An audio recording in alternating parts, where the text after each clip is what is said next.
dementia researcher with a blog and a rating.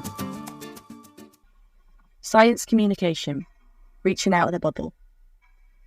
I grew up in a small town in the north of England where private schools are an unseen rarity and the nearest colleges are an hour away by bus.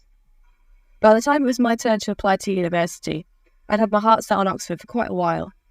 I'd been dreaming of those dreaming spires, fantasising about going to a prestigious university and all the opportunities that would bring. So it surprised me when I realised how hesitant I was to actually put in the application. I'd been dreaming about university for a long time, but now I was faced with a concrete and terrifying reality. I wasn't ready for my dreams to come crashing down around my shoulders when, not if, I didn't get in.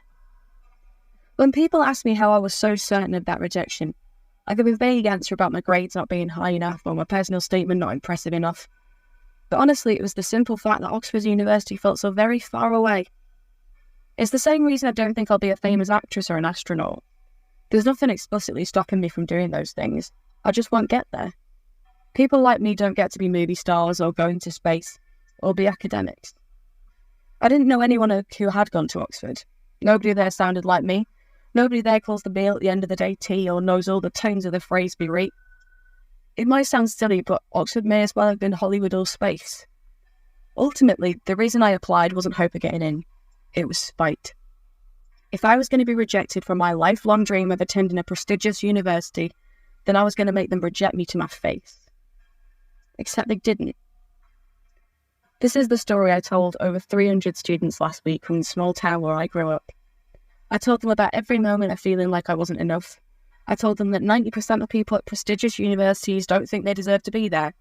I told children aged 6 to 16 that the only guarantee of rejection is never giving it a whirl in the first place.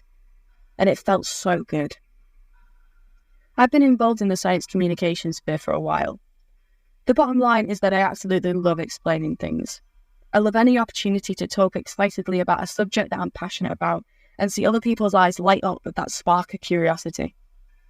Every time I give a talk, wherever I give a talk, I come away refreshed. I'm reminded of all the reasons I do what I do. The motivation for those many hours staring at code or the latest draft of a paper is brought starkly back into focus. I firmly believe every scientist should do outreach.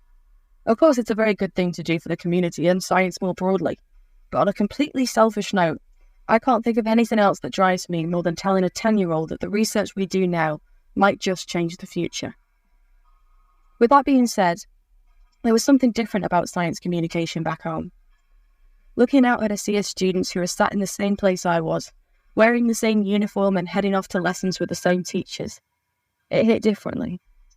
There was a sense of desperation to my words that there usually isn't.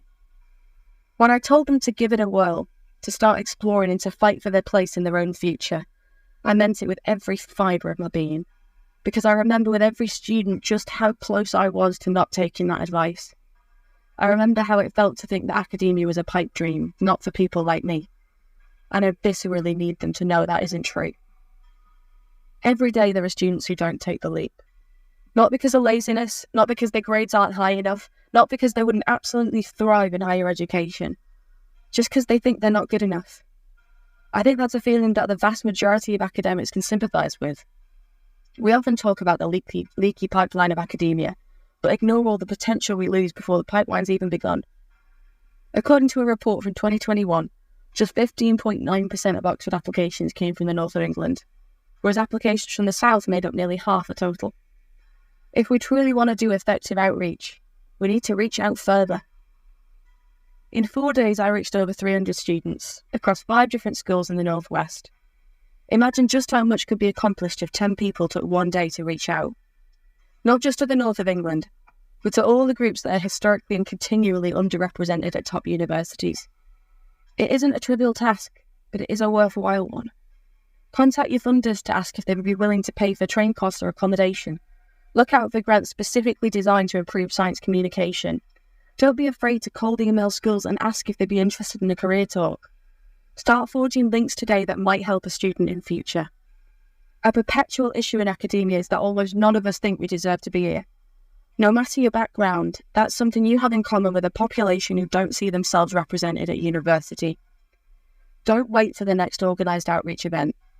Don't think someone else will do it. grab your computer, find a school email address, and give it a whirl.